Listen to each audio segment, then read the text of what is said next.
Jika kita bisa mengambil peluang untuk melakukan perubahan di Padang Panjang, maka insya Allah kepedulian terhadap lingkungan ini akan menular dan mengular ke daerah-daerah lain yang ada di Sumatera Barat. Padang Panjang akan menjadi pionir.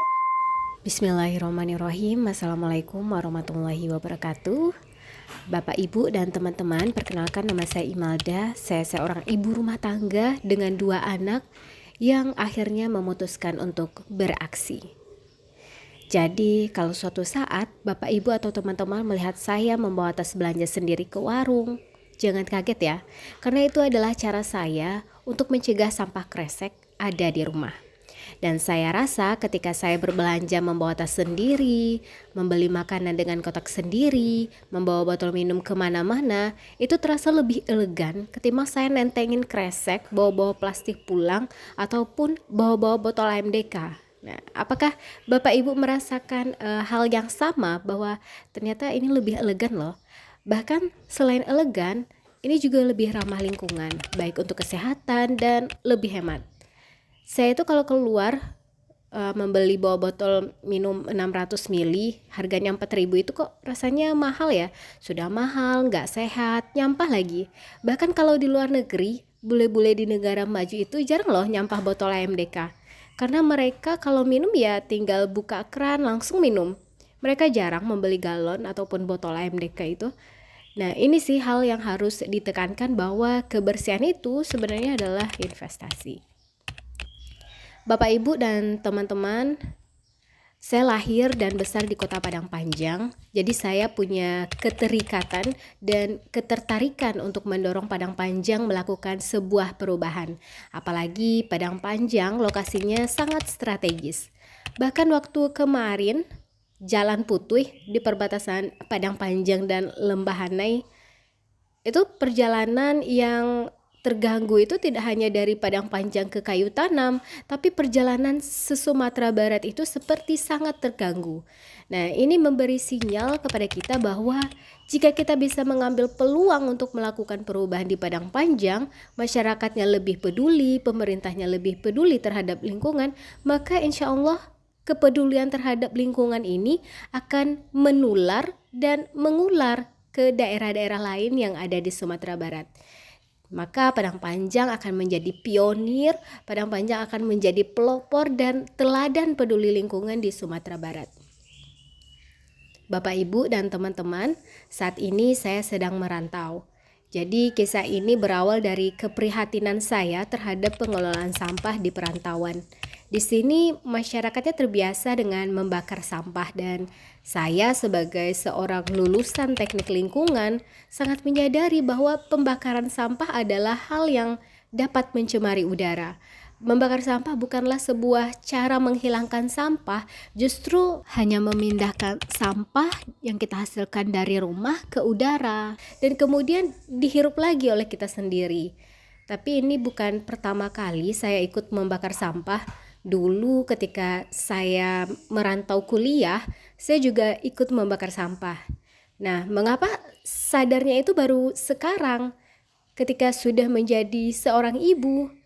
Karena ketika saya kuliah, dalam tanda kutip nih, saya hanya memikirkan diri saya sendiri. Sedangkan ketika saya sudah menjadi seorang ibu, saya punya ilmunya dan saya tahu akan bahaya asap dari pembakaran sampah. Sungguh zalim saya terhadap keluarga saya.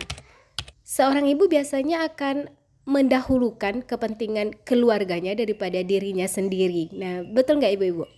Jadi saya tidak mau anak-anak saya, keluarga saya menghirup asap pembakaran sampah. Saya tidak mau anak-anak saya terkena ispa gara-gara hal yang sebenarnya sudah saya ketahui dari awal.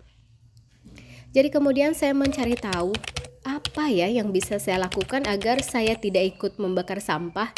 Karena Bapak, Ibu, dan teman-teman, di sini tidak ada fasilitas mobil pengangkut sampah seperti yang biasa kita dapatkan di Padang Panjang.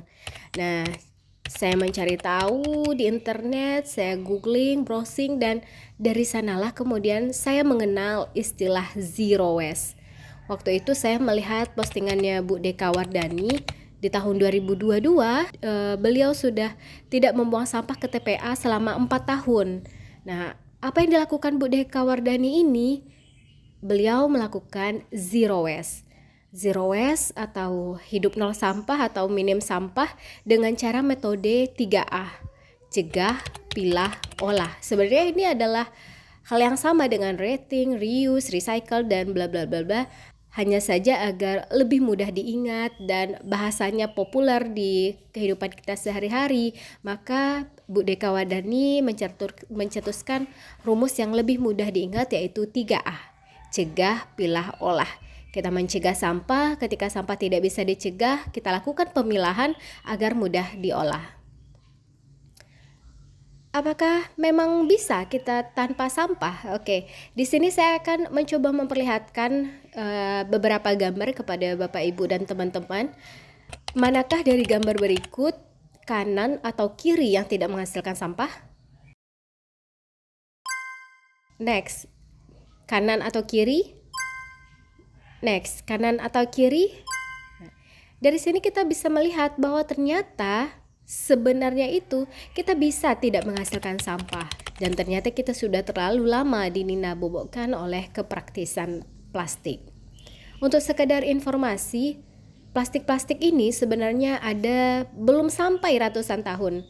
Plastik-plastik ini ada di tahun 1960-an. Bahkan ternyata dalam waktu 65 tahun saja permasalahan sampah sudah sepelik ini.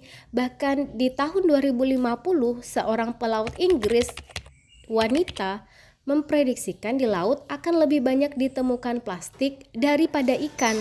Jangankan menunggu 2050 dulu, di saat sekarang ini aja mikroplastik, yaitu plastik-plastik yang berukuran sangat kecil, itu sudah ditemukan di dalam ikan, dan kemudiannya ikannya kita makan. Jadi secara tidak langsung lama-lama kita ini sudah memakan plastik, dan ada banyak penelitian yang mengatakan bahwa mikroplastik itu sudah ditemukan dalam tubuh manusia, di tinja, di darah, di ASI, begitu. Kemudian mikroplastik ini tidak hanya berasal dari ikan, tapi mikroplastik ini berasal dari peralatan makanan kita, kemudian berasal dari kosmetik, berasal dari pakaian.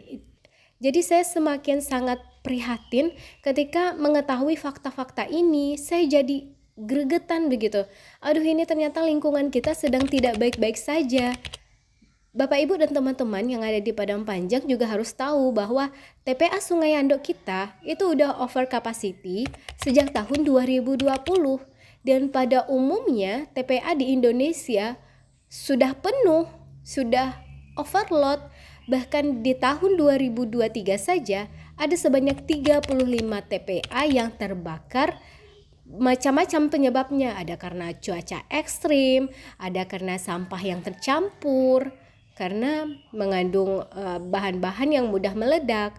Nah, ini hal-hal yang tidak banyak disadari orang dan masih abai terhadap ini, sehingga kita merasa bahwa lingkungan kita baik-baik saja, padahal lingkungan kita sudah tidak baik-baik saja, dan kita melakukan kumpul, angkut, buang, hal yang seharusnya sudah disadari dari masing-masing rumah untuk memilah sampah dan mengolah sampahnya sendiri.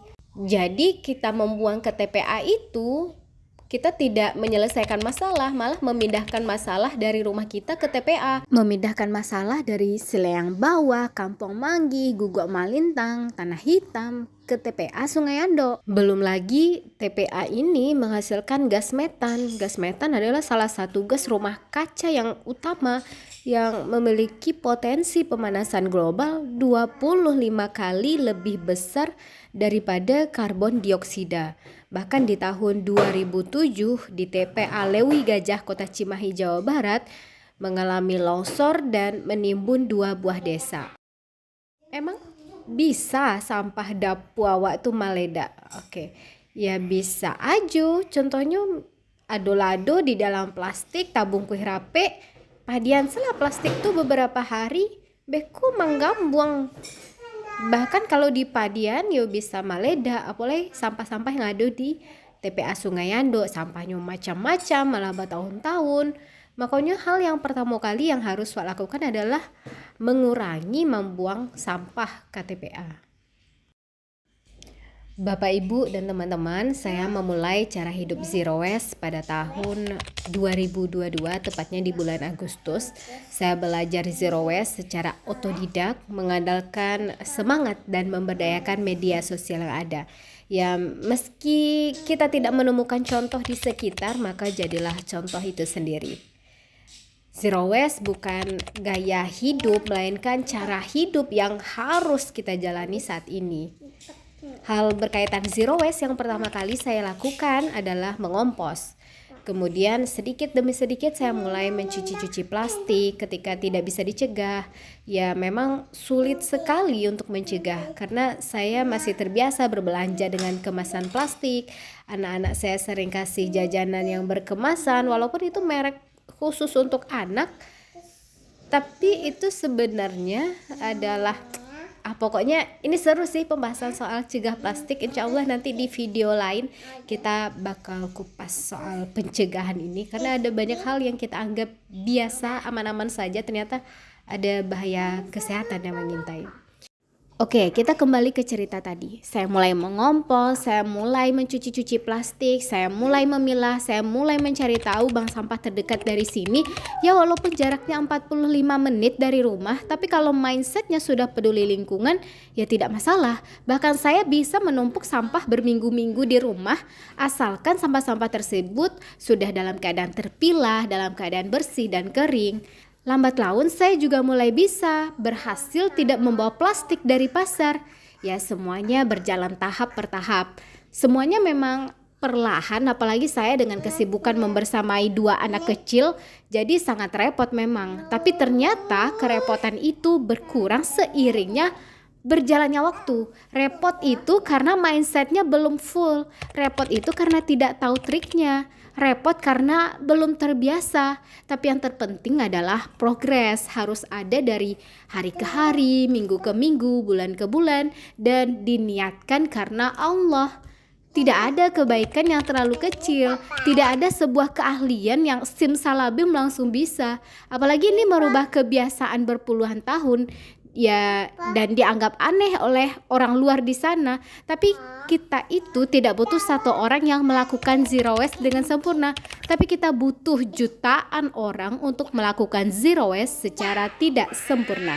Bapak, Ibu, dan teman-teman, di tengah perjalanan otodidak saya belajar zero waste di bulan November 2022, ternyata saya harus pulang ke Padang Panjang.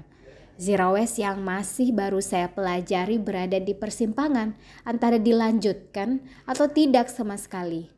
Beruntung di saat yang bersamaan ada Putri yang kemudian menjadi partner perjalanan zero waste saya. Putri baru saja menyelesaikan studi S1-nya dengan skripsi mengenai kompos. Wah, rasanya ini makin berasa pas. Kompos adalah pupuk yang terbuat dari sampah organik, yaitu sampah dapur kita seperti kulit buah, sisa sayur, dan mereka kaya akan unsur karbon dan nitrogen. Jadi dengan mengompos ini mengingatkan bahwa kita dari tanah akan kembali ke tanah. Bersama Putri, saya jadi punya semangat baru. Yang tadinya saya belajar zero waste sendiri di perantauan, sekarang jadi punya teman. Saya meminta izin kepada suami untuk tetap melakukan zero waste di Padang Panjang. Dan alhamdulillah beliau sangat mendukung, bahkan juga mengusulkan jika saya dan Putri merintis sebuah komunitas zero waste di Padang Panjang. Setelah saya berdiskusi panjang bersama Putri, akhirnya kami merintis sebuah gerakan komunitas bernama Pajero. Pajero merupakan akronim dari Padang Panjang Zero Waste. Jadi Pajero ini adalah sebuah proyek zero waste yang memang kami persembahkan untuk Kota Padang Panjang. Proyek ini dimulai sejak tanggal 1 Desember 2022 yang bertepatan dengan hari jadi Kota Padang Panjang yang ke-232. Nama Pajero ini cukup lucu ya, tapi ada filosofi sebenarnya di balik nama Pajero. Kapan-kapan insya Allah nanti kita bahas. Bapak, Ibu, dan teman-teman, di perantauan saya menyetor sampah ke bank sampah yang hampir menerima semua jenis sampah. Mereka menerima plastik, styrofoam, minyak jelantah, dan sebagainya. Sedangkan ketika di Padang Panjang, ketika saya menghubungi beberapa bank sampah, mereka tidak menerima plastik, mereka tidak menerima minyak jelantah, Bank sampah hanya menerima sampah-sampah yang diterima lagi oleh pengepul. Padahal kalau menurut saya, bank sampah itu seharusnya tidak hanya menerima sampah yang bernilai ekonomi tinggi. Mereka harus bisa menerima lebih banyak sampah dibanding pengepul. Dan yang menjadi pembeda antara bank sampah dan pengepul adalah edukasinya.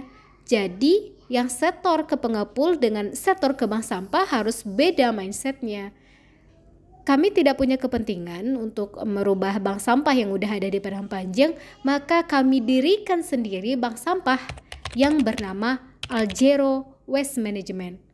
Diharapkan bank sampah ini bisa menjadi teman perjalanan Zero Waste warga kota Padang Panjang yang juga memiliki permasalahan dengan kami ketika kami melakukan Zero Waste dan bingung ini sampah-sampahnya mau dikemenain. Jadi Bapak Ibu dan teman-teman, untuk mendukung kegiatan Zero Waste ini, kita perlu menyetorkan sampah-sampah yang bersih dan kering ke bank sampah. Berikut alur pengelolaan sampah yang pernah saya lakukan di Padang Panjang.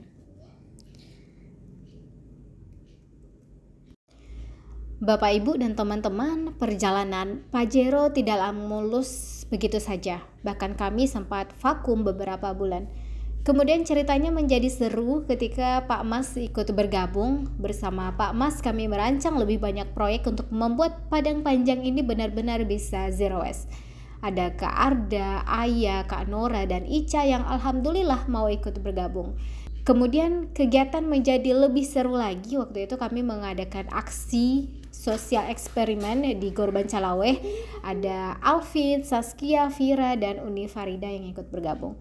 Semuanya jadi lebih rame dan kami percaya semakin banyak yang ikut bergabung maka akan semakin banyak warga Padang Panjang yang mulai peduli dengan lingkungan. Padang Panjang ini memang terlalu luas dan kompleks jika hanya difikirkan oleh segelintir orang.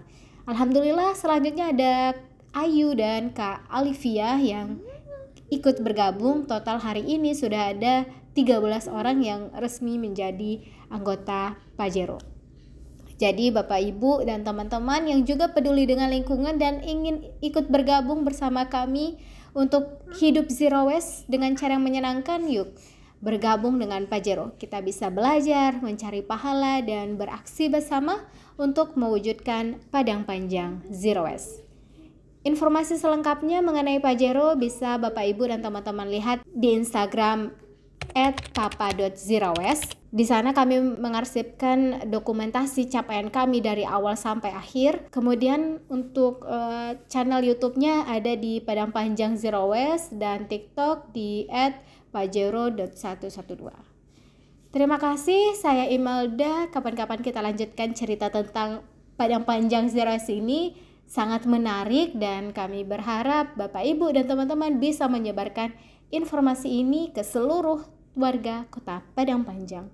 Terima kasih telah menonton. Jangan lupa untuk like, subscribe, dan tekan lonceng notifikasi agar Bapak Ibu dan teman-teman tidak ketinggalan video-video seru lainnya dari kami, Pajero. Sampai jumpa.